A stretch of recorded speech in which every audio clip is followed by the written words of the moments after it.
Assalamualaikum warahmatullahi wabarakatuh. Halo, kenalin aku Yasmin Faradisi dengan NIM 231086331 dari Departemen Ilmu Komunikasi, Fakultas Ilmu Sosial dan Ilmu Politik, Universitas Andalas, Angkatan tahun 2023. Pada video kali ini, aku bakal jelasin apa sih itu teori komunikasi intrapersonal. Nah, sebelumnya kita akan bahas tentang definisi dari komunikasi intrapersonal ini.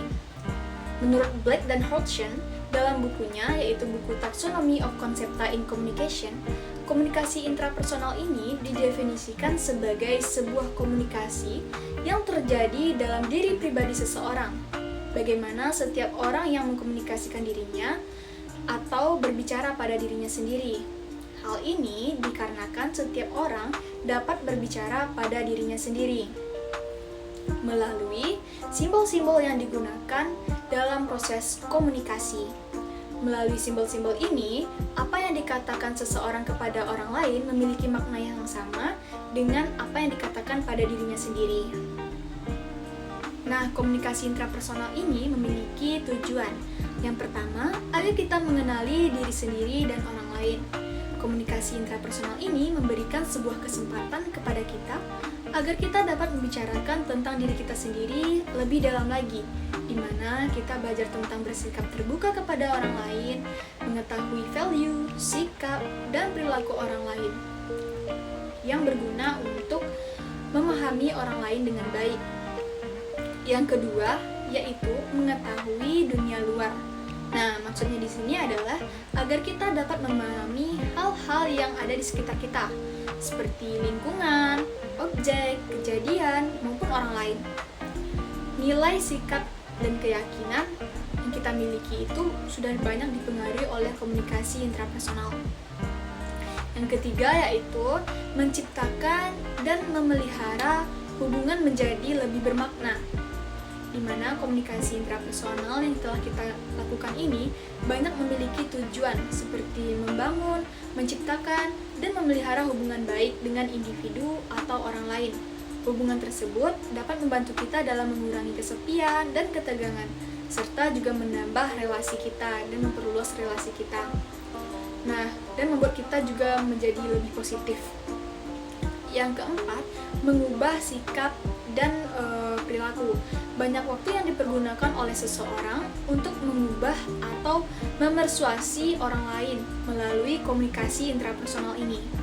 Yang kelima, bermain dan mencari hiburan. Adanya kejadian-kejadian lucu yang merupakan usaha atau kegiatan dalam memperoleh hiburan, ini dapat memberikan suasana yang lepas dari keseriusan, ketegangan, kejenuhan, dan sebagainya.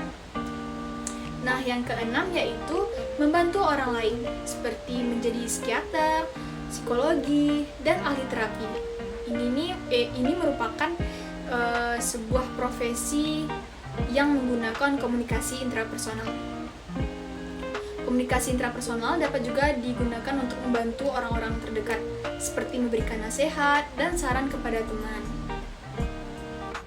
Menurut Rahmat dalam buku Psikologi Komunikasi, mengatakan bahwa komunikasi intrapersonal ini merupakan sebuah proses pengolahan informasi, di mana pada proses komunikasi ini atau komunikasi intrapersonal ini meliputi sensasi, persepsi, memori, dan berpikir. Yang pertama yaitu ada sensasi. Menurut Sham dalam buku Psikologi Komunikasi, sensasi adalah sebuah proses perencanaan informasi, baik itu informasi energi atau informasi stimulus yang datang dari luar panca indera. Yang kedua yaitu ada persepsi. Menurut Laksana pada tahun 2015, pengalaman seseorang atau individu tentang suatu objek, peristiwa atau hubungan yang telah diperoleh dengan cara menyimpulkan informasi atau merangkum informasi dan menafsirkan pesan.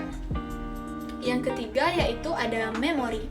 Menurut Riswandi dalam buku Psikologi Komunikasi, memori adalah proses menyimpan segala bentuk informasi dan menariknya kembali atau memanggilnya kembali. Dalam komunikasi intrapersonal, memori memegang peran tertinggi atau peran yang sangat penting dalam mempengaruhi persepsi dan berpikir. Yang keempat yaitu ada berpikir. Menurut Syam dalam buku Psikologi sebagai akar ilmu komunikasi, berpikir adalah akumulasi dari suatu proses sensasi, asosiasi, persepsi, dan memori yang telah dikeluarkan. Gunanya untuk mengambil suatu keputusan. Sekian pemaparan materi tentang teori komunikasi intrapersonal dari saya, Jasmine Paradisi Yusisa Pardiman. Terima kasih.